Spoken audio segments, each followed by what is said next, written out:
चांदण चाऊल होती कोवळ्या पाऊली, माप मी ओलांडले अन दूर गेली बातुकली.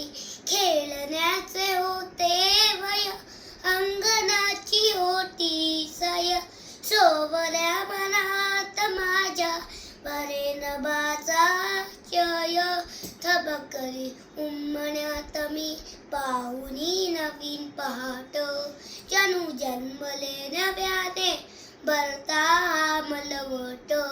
साथी अमृताचा वसा, साथने मानसका, त्याच्या तृतात डोळ्यात झुले उंच माझा झोका. हा झुले उंच माझा झोका, हा झुले उंच माझा झोका.